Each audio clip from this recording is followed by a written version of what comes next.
Selamat pagi Bapak Ibu Saudara sekalian yang dikasihi Tuhan. Saudara, kita masih akan melanjutkan di dalam perenungan firman Tuhan di mimbar kita. Kita akan melanjutkan seri mengenai tokoh-tokoh wanita yang ada di dalam Alkitab. Kita akan melihat bagaimana Tuhan memakai mereka dengan begitu luar biasa. Menjadi saluran atau menjadi sarana anugerah bagi kita. Dan pada minggu ini kita akan belajar dari seorang tokoh yang bernama Rut. Tema kita yaitu adalah Rut, kita melihat Allah memelihara di kala sengsara. Dan saudara, saya ingin mengajak kita memperhatikan beberapa bagian firman Tuhan. Mari kita lihat di dalam kitab Rut pasal yang pertama. Saudara, mari kita mulai membaca dari ayat yang pertama sampai dengan ayat yang kelima. Nanti kita akan lanjutkan di beberapa bagian yang lain. Saudara bisa menyimaknya di layar LED ataupun di Alkitab masing-masing. Saya akan bacakan demikian firman Tuhan. Pada zaman para hakim memerintah, ada kelaparan di tanah Israel. Lalu pergilah seorang dari Betlehem, Yehuda beserta istrinya dan kedua anaknya laki-laki ke daerah Moab untuk menetap di sana sebagai orang asing. Nama orang itu ialah Elimelek, nama istrinya Naomi, dan nama kedua anaknya Mahlon dan Kilion. Semuanya orang-orang Efrata dari Betlehem Yehuda. Dan setelah sampai ke daerah Moab, diamlah mereka di sana. Kemudian matilah Elimelek suami Naomi, sehingga perempuan itu tertinggal dengan kedua anaknya. Keduanya mengambil perempuan Moab. Yang pertama bernama Orpa, yang kedua bernama Rut. Dan mereka diam di situ kira-kira 10 tahun lamanya. Lalu matilah juga keduanya, yakni Mahlon dan Kilion, sehingga perempuan itu kehilangan kedua anaknya dan suaminya. Kita lanjutkan di ayat 16 dan 17. Tetapi kata Rut, janganlah desak aku meninggalkan engkau dan pulang dengan tidak mengikuti engkau. Sebab kemana engkau pergi, ke situ jugalah aku pergi. Dan di mana engkau bermalam, di situ jugalah aku bermalam. Bangsamulah bangsaku dan Allahmulah Allahku. Di mana engkau mati, aku pun mati di sana. Dan di sanalah aku dikuburkan. Beginilah kiranya Tuhan menghukum aku, bahkan lebih lagi daripada itu, jikalau sesuatu apapun memisahkan aku dari engkau selain daripada maut. Kita lanjut di pasal yang keempat ayat 13 dan sampai dengan 17. Lalu Boas mengambil Rut dan perempuan itu menjadi istrinya dan dihampirinyalah dia. Maka atas karunia Tuhan, perempuan itu mengandung lalu melahirkan seorang anak laki-laki. Sebab itu perempuan-perempuan berkata kepada Naomi, terpujilah Tuhan yang telah rela menolong engkau pada hari ini dengan seorang penebus. Termasyurlah kiranya nama anak itu di Israel. Dan dialah yang akan menyegarkan jiwamu dan memelihara engkau pada waktu rambutmu telah putih. Sebab menantumu yang mengasihi engkau telah melahirkannya. Perempuan yang lebih berharga bagimu dari 7 anak laki-laki. Dan Naomi mengambil anak itu serta meletakkannya kepada pangkuannya dan dialah yang mengasuhnya. Dan tetangga-tetangga perempuan memberi nama kepada anak itu, katanya, pada Naomi telah lahir seorang anak laki-laki. Lalu mereka menyebutkan nama Obed. Dialah ayah Isai, ayah Daud. Nah, saudara sekalian kasih Tuhan, minggu ini kita bersama-sama akan belajar tentang seorang tokoh yang bernama Rut. Di dalamnya kita akan melihat kitab Rut secara singkat, pasal 1 sampai pasal yang keempat. Dan di dalamnya juga kita akan belajar ada begitu banyak konteks atau latar belakang dari kisah ini. Saya rasa hal ini penting untuk sama-sama kita pelajari supaya kita bisa makin memahami isi pesan dari kitab Rut. Sama seperti misalnya saudara, saya lagi pakai ini ya, mikrofon yang bentuknya seperti ini. Kenapa saya pakai ini? Ini konteksnya adalah karena saya sedang berbicara di dalam ibadah ini supaya suara saya terdengar sampai ke atas dan sebagainya. Maka saya pakai ini untuk menolong. Ini sesuai dengan konteks. Coba bayangkan kalau seandainya saudara ketemu saya di pasar Gang Baru, saya pakai ini untuk tawar-menawar. Itu artinya apa? Tidak sesuai dengan konteks. Ngapain ke pasar pakai mikrofon? Ya, di sini kita akan belajar banyak tentang konteks dari kisah Rut. Oke, kita akan mulai perenungan kita, saudara. Nah, saudara, beberapa waktu yang lalu ketika anak saya yang nomor 2 masih TK besar, nah pada waktu itu ada pelajaran tentang hewan peliharaan. Guru yang mengajar meminta setiap anak itu membawa ke sekolah ya satu binatang peliharaan. Wah, waktu itu saya bingung, apa ya, bawa apa ya? Di rumah saya tidak punya binatang peliharaan. Yang ada cicak, semut, ya itu binatang peliharaan di rumah saya. Oke, setelah pikir-pikir kami putuskan, ayo kita beli ikan saja.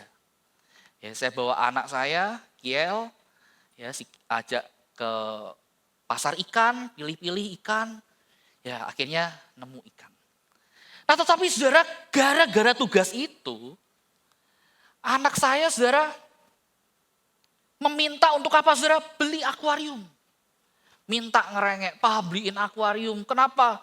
Karena pengen pelihara ikan begitu. Ya oke lah, karena saya papa yang ganteng dan juga baik hati gitu ya. Saya akhirnya coba cari di toko Orange akuarium. Lalu saya pesan, datanglah, puji Tuhan selamat barangnya, tidak ada rusak. Akhirnya kita bisa pelihara ikan di rumah. Nah saudara, seminggu pertama ada akuarium dan ikan di rumah saya. Anak saya punya kebiasaan, tiap pagi bangun, datang ke meja yang ada akuariumnya, ambil makanannya, lalu kasih makan. Begitu setiap pagi kasih makan. Tetapi saudara, masuk minggu kedua, kebiasaannya mulai berubah. Tidak lagi memberi makan. Ya, tidak lagi dikasih makan. Kalau ikan-ikan itu bisa berbicara, mungkin ikan itu akan ngomong, panggil aku marah. Karena Tuanku tidak memberi makan aku. Gitu ya. Dan betul saudara, tidak berselang lama begitu ya. Mulai satu demi satu ikan yang ada di akuarium itu mati saudara. Hingga akuarium itu kosong. Tak bersisa. Itulah manusia. Sangat mudah untuk berubah. Cepat bosan dan tidak lagi peduli.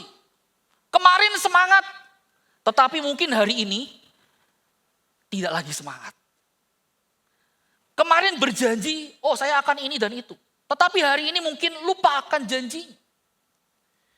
Tetapi saudara, bukankah hidup itu jauh lebih berat daripada sekedar soal memberi makan ikan? Kehidupan bisa berubah buruk dan kejam terhadap kita. Bayangkan saat ini saudara, jika sebagian besar hidup saudara, isinya adalah ini. Saudara mengalami yang namanya kegagalan. Usaha yang saudara tekuni, coba kembangkan, tiba-tiba meredup. Bahkan mungkin ada saudara tiba-tiba kehilangan pekerjaan saudara. Saudara ke dokter ingin periksa check up, tetapi dokter datang kepada saudara dengan satu berita, saudara kena terminal illness. Saudara mungkin mengalami di dalam kehidupan saudara yang namanya ditipu, ditolak. Relasi keluarga mungkin retak. Bahkan bisa jadi saudara kehilangan orang yang saudara sayang. Mungkin sebagian Anda ketika mendengar saya ngomong seperti ini dalam hati saudara mengatakan amit-amit. Jangan sampai itu terjadi. Tetapi bayangkan bagaimana seandainya itulah hidup saudara. Saat hidup terasa gelap, saudara mungkin saja pola pikir yang tadi ada di dalam hati pikiran kita. Tuhan sudah berubah. Tuhan tidak lagi baik. Tuhan tidak lagi peduli. Sepertinya Tuhan sudah meninggalkan aku. Dia tidak lagi menolongku. Saat itu mungkin menjadi saat-saat di mana kita hanya bisa melihat luka, kesedihan, kehilangan. Kita sangat sulit sekali untuk melihat tangan Tuhan yang bekerja di dalam hati, dalam hidup kita. Nah, saudara, di tengah kehidupan yang tidak mudah, yang mungkin saja berisi semuanya ini, saudara, kita kembali diajak untuk melihat bagaimana firman Tuhan berbicara di tengah situasi yang demikian. Dan jika ada orang yang tahu seperti apa beratnya hidup, maka orang itu adalah Naomi dan juga Rut. Dan pagi ini saya ingin mengajak kita untuk melihat kitab Rut yang diberikan kepada kita untuk meneguhkan iman kita. Kita mau melihat bahwa Allah tetap bekerja, Allah tetap memelihara, Allah tetap menebus umatnya di balik setiap kesengsaraan yang mungkin saudara alami. Allah tidak pernah lupa akan rancangan kekalnya. Dan pagi ini saya ingin mengajak kita melihat 3 hal, saudara. Ini yang menjadi poin kita. Kita akan melihat betapa hidup itu, saudara, mampu menjatuhkan kita sedalam-dalam. Hidup ini bisa menjatuhkan kita, begitu kerasnya. Namun saudara perhatikan, di tengah kehidupan yang bisa berubah kejam, berubah menakutkan, saudara, kita melihat Allah itu sanggup mengangkat dan memulihkan kita. Dan nanti kita akan melihat bagaimana koneksi Injil ini. Itu ketika kita melihat Kristus yang adalah penebus sejati itu. Yang memulihkan hidup kita sepenuhnya. Saudara, kita masuk bagian yang pertama. Saudara, kalau kita melihat kitab Rut, maka saudara kita akan menemukan pasal 1 ayat 1 sampai 5 sebagai pembukaan dari kitab Rut. Saudara, kita akan menemukan di sana ada begitu banyak tragedi. Meskipun hanya 5 ayat, tetapi saudara penuh dengan tragedi yang menunjukkan kehidupan yang sangat suram. Saudara perhatikan ayat yang pertama ini. Saudara, di sana dikatakan begini, pada zaman para hakim memerintah. Nah saudara, keterangan ini bukan hanya berbicara tentang kapan kisah Rut ini berlangsung atau terjadi. Tetapi ingin menunjukkan konteks pada zaman Rut hidup, Naomi hidup itu seperti apa kondisi keadaannya. Di sana kita menemukan pada zaman hakim-hakim memerintah apa yang terjadi. Yang terjadi adalah bangsa Israel, saudara, terjerumus di dalam kekacauan moral. Banyak dari antara orang-orang Israel itu murtad, tidak lagi menyembah Allah yang benar. Dan mereka tidak lagi taat pada hukum Taurat. Sudah menarik sekali kalau kita melihat penutupan dari kitab Hakim-Hakim. Penulis Hakim-Hakim menyimpulkan kondisi di zaman itu adalah apa? Pada zaman itu tidak ada raja. Dan setiap orang melakukan apa yang dianggapnya baik menurut pemandangannya sendiri. Setiap orang berbuat sesuka hati, setiap orang berbuat apa yang dia mau. Mereka tidak peduli lagi dengan apa kata Tuhan. Dan di sini kita juga melihat betapa saudara di tengah kondisi yang parah seperti ini. Makin parah, kenapa? Karena dikatakan ada kelaparan di tanah Israel termasuk di dalamnya di daerah Bethlehem. Saudara, memang penulis Rut tidak mengatakan apa penyebab dari kelaparan ini. Tetapi kalau kita melihat konteks di mana Rut ada, konteks kondisinya seperti apa, maka kita bisa menyimpulkan bahwa kelaparan ini adalah bentuk dari hukuman Tuhan karena bangsa Israel tidak lagi taat kepada Tuhan. Berulang kali saudara kalau kita melihat di perjanjian lama, Allah itu memakai kelaparan itu sebagai bentuk hukuman kepada umat yang telah memberontak. Dari awal sejak bangsa Israel ditolong Tuhan keluar dari tanah perbudakan di Mesir, Tuhan sudah kasih perintah. Tuhan sudah mewanti-wanti, memberi peringatan kepada bangsa ini. Jangan sampai mereka berubah setia. Jangan sampai mereka tidak lagi taat pada hukum Taurat. Tidak lagi taat kepada Tuhan, tidak lagi mengasihi Tuhan. Kenapa? Karena ketika mereka berpaling dari Tuhan, maka yang namanya berkat akan berubah menjadi kutuk. Panen akan gagal, kelimpahan akan berubah menjadi kelaparan. Dan itulah yang menjadi konteks yang menyebabkan kita bisa melihat Elimelek mengambil satu keputusan untuk meninggalkan Bethlehem. Saudara, secara manusiawi tindakan Elimelek ini kelihatan bijak. Oh, di daerahnya kelaparan, tidak ada makanan. Maka dia cari tempat yang berlimpah makanan. Bukankah itu satu hal yang tampak bijak, tampak tidak ada masalah dengan keputusan itu. Tetapi sudah perhatikan secara rohani. Justru disitulah awal kejatuhan yang sebenarnya. Saudara, Elimelek seharusnya mengingat arti namanya yang secara harafiah, arti nama Elimelek adalah Allahku adalah raja. Tetapi sudah perhatikan, tidak ada Allah di dalam hati Elimelek. Allah bukan menjadi rajanya. Sama seperti orang-orang di zaman para hakim, Elimelek memilih untuk melakukan apa yang menurutnya terbaik. Alih-alih percaya bahwa Tuhan akan mencukupi kebutuhannya. Alih-alih ia percaya kepada Tuhan bahwa Tuhan akan menolong mereka. Elimelek pindah ke tanah Moab, mengikuti apa kata hatinya. Elimelek meninggalkan tanah perjanjian. Untuk apa, saudara? Untuk pergi mencari kehidupan di tanah Moab. Padahal saudara, kalau kita melihat Moab adalah satu simbol, lambang kenajisan dan pemberontakan atau permusuhan kepada Allah. Oh saudara sekalian, kasih Tuhan, kalau kita melihat apa yang terjadi pada Elimelek, langkah Elimelek sesungguhnya menjadi cerminan hati manusia yang seringkali ingin mencari keselamatan, keamanan, kenyamanan di luar Allah. Namun saudara, justru di tempat yang dia anggap bisa menyelamatkan, malah petaka itu justru datang bertubi-tubi. Saudara perhatikan bagian ini. Penulis kitab Rut menunjukkan adanya penurunan kondisi dari keluarga Elimelek. Awalnya mereka pergi ke tanah Moab. Mereka tinggal di sana, tetapi apa yang terjadi tidak lama berselang, Elimelek meninggal. Kedua anaknya mengambil orang-orang Moab, bangsa asing yang bukan bangsa pilihan Tuhan, untuk menjadi istri mereka. Dan tidak berselang dari itu juga apa yang terjadi?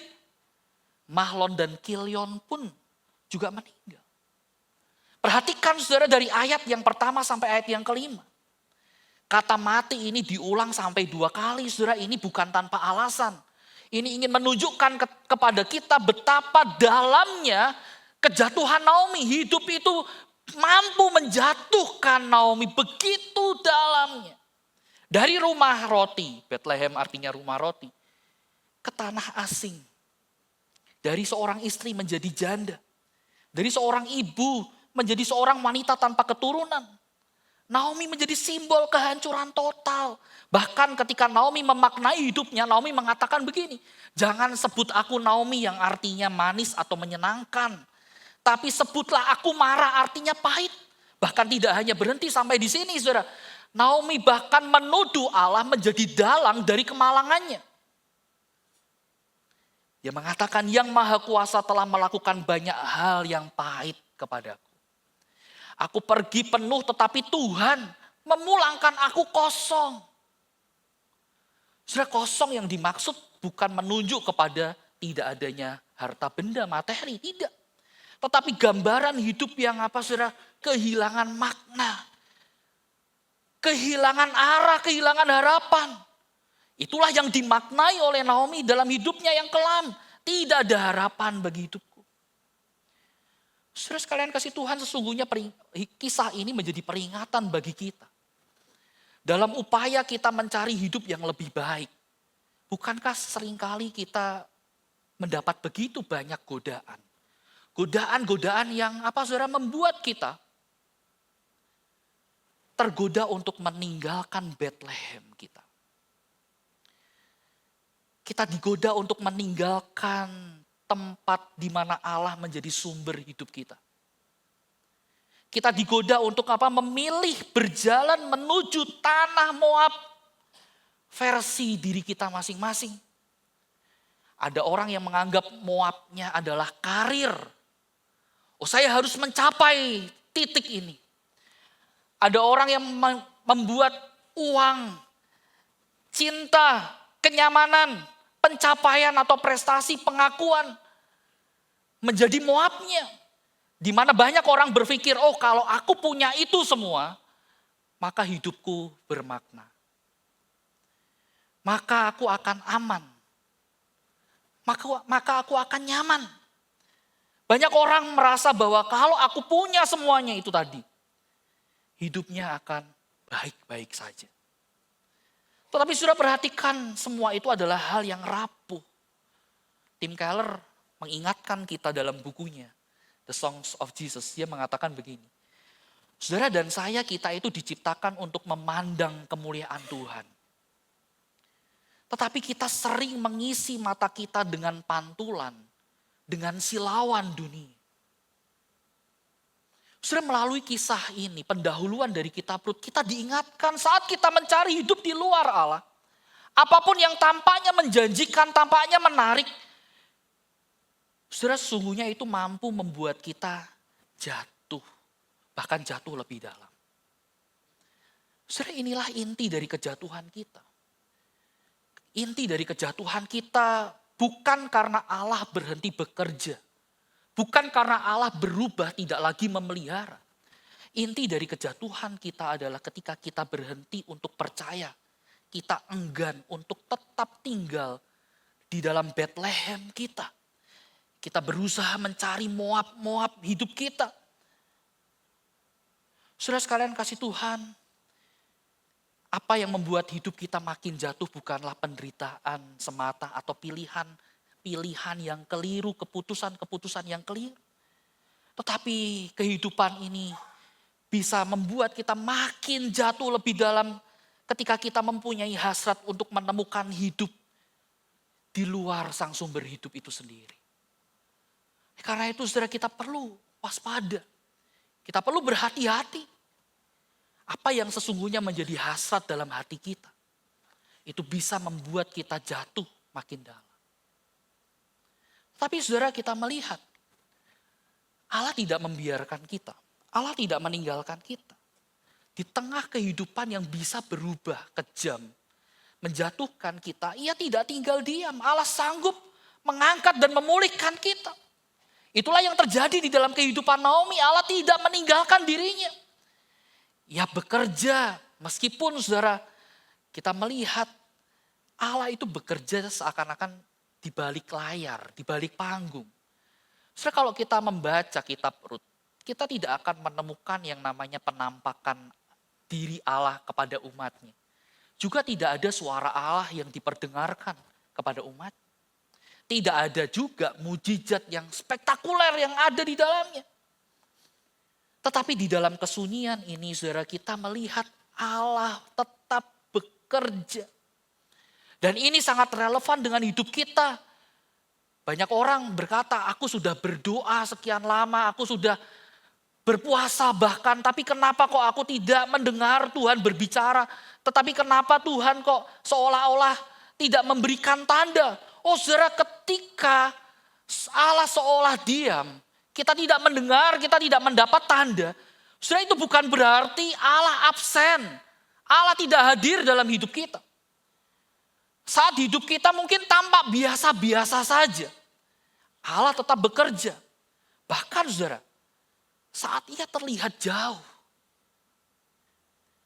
pemeliharaannya tetap berjalan di dalam kehidupan kita. Allah bekerja melalui langkah setia seorang asing, perempuan asing yang bernama Rut.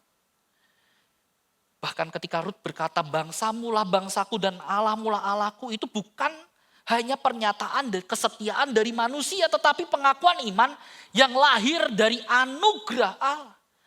Allah yang memberikan iman itu kepada Rut. Sehingga ia bisa berkata demikian, saudara. Rut rela meninggalkan bangsanya, meninggalkan keluarganya untuk mengenal Allah Israel dan ikut kepada Naomi.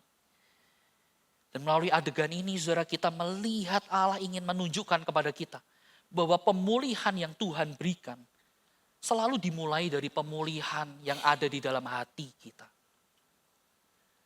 Dan akhirnya Rut mengikuti Naomi kembali ke Bethlehem. Dan menariknya di sini, saudara, penulis mencatat bahwa Rut dan Naomi kembali ke Bethlehem pada saat permulaan menuai jelai.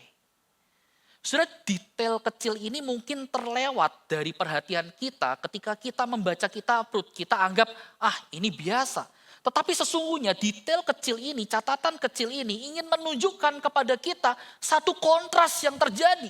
Bagi Naomi dan Rut, ketika mereka pulang ke tanah mereka, ke Bethlehem, mereka menganggap aku pulang dengan tangan kosong.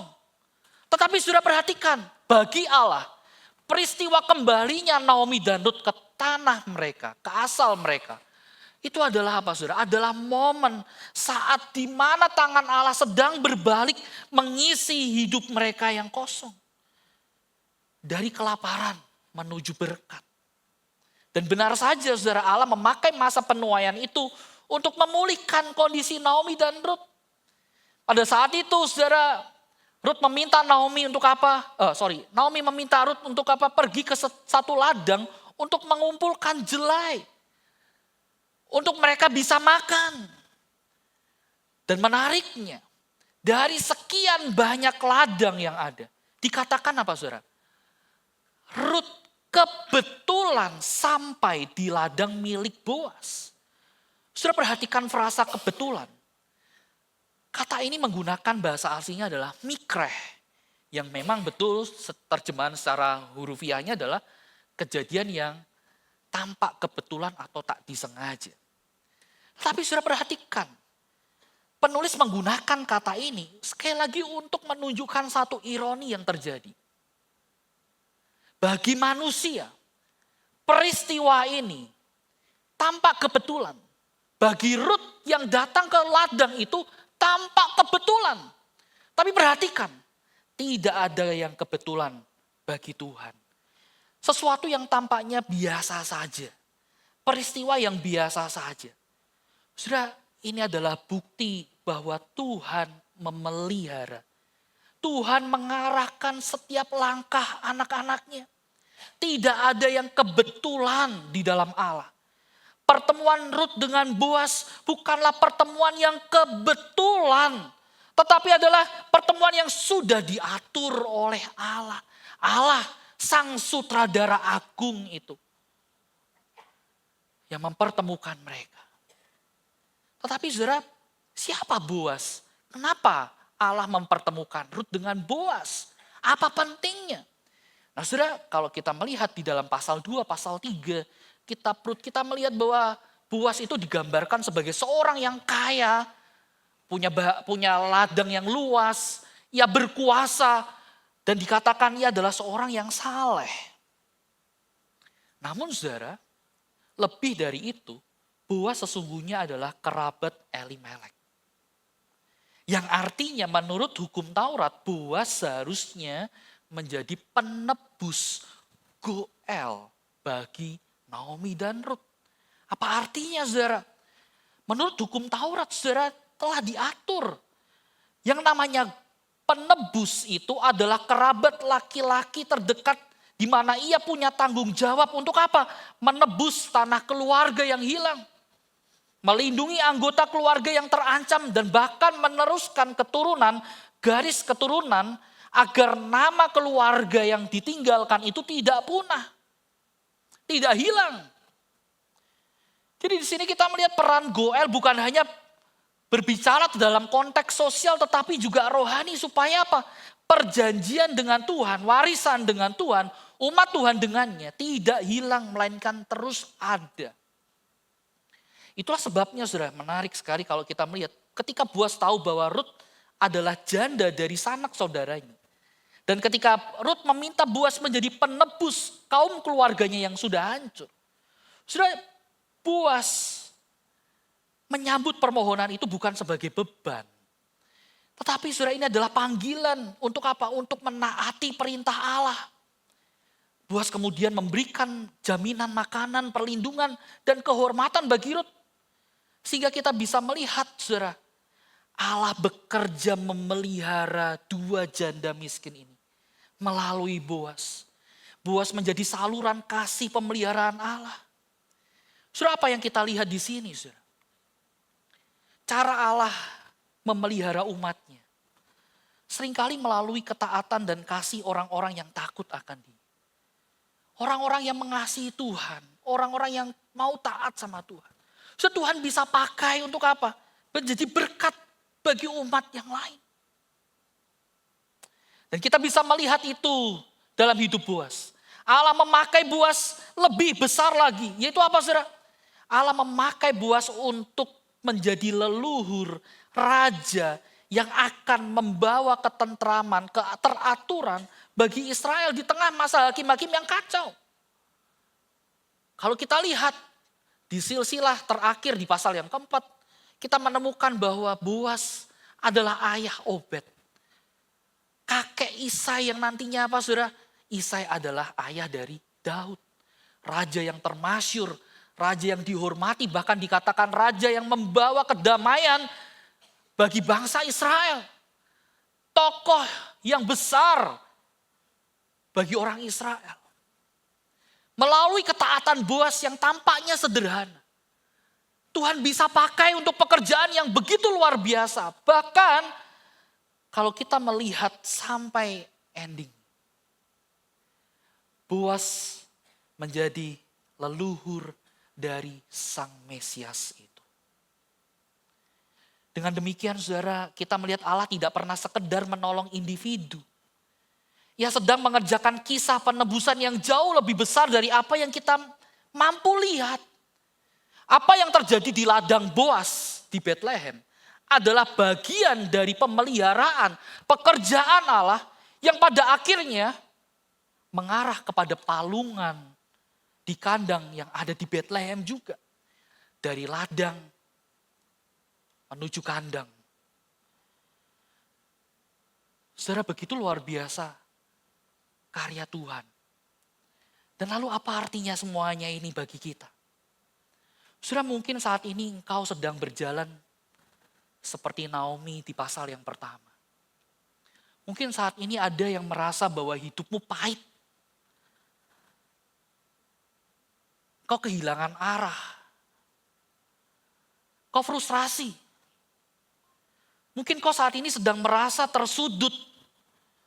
Menantikan kapan aku ditolong. Saudara tidak lagi melihat ada harapan. Saudara tetap percayalah. Sama seperti Allah bekerja dalam diri Rut. Yang menuntunnya, yang memeliharanya. Tidak ada yang kebetulan bagi Rut. Tuhan pun akan bekerja di dalam langkah-langkah hidup kita yang mungkin saja kelihatan kecil, sederhana. Mungkin banyak orang tidak melihat itu sebagai sebuah terobosan. Tetapi saudara, tidak ada bagian dari hidup kita yang diabaikan oleh Tuhan. Tangan yang menuntun Rut di ladang Boas adalah tangan yang sama yang saat ini menuntun kita. Yang tidak pernah melepaskan genggaman tangannya untuk kita. Dan di tangan itulah, saudara, setiap kepahitan dapat berubah menjadi pemulihan. Setiap kesakitan dapat diubah menjadi kemenangan. Setiap kehilangan dapat diarahkan untuk apa? Untuk menuju rancangan kekal. Inilah, saudara, pemeliharaan Allah yang sejati. Tidak hanya menjadikan keadaan kita baik. Tetapi saudara perhatikan, Allah membawa kita masuk ke dalam rencana penebusannya yang lebih besar. Dan inilah, saudara, perhatikan yang menjadi koneksi Injil buat kita. Kristus adalah penebus yang sejati yang memulihkan hidup kita seutuhnya.